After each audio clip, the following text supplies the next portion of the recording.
សូមស្វាគមន៍មកកាន់ ABC Kids ថ្ងៃនេះយើងនឹងមករៀនអំពីព្យញ្ជនៈខ្មែរគឺអក្សរឆ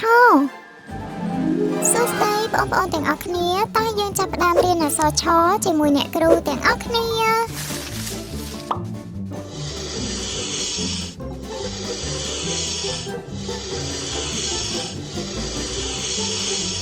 ឆអក្សរឆជើងកដាក់ស្រៈអែឆ្កែឆ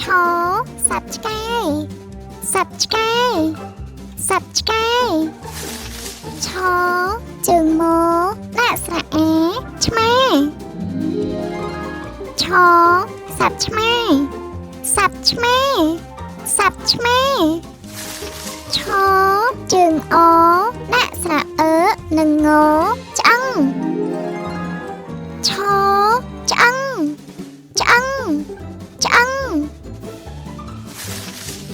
ឆជើងលដាក់ស្រៈអែនិងមកឆ្លាមឆ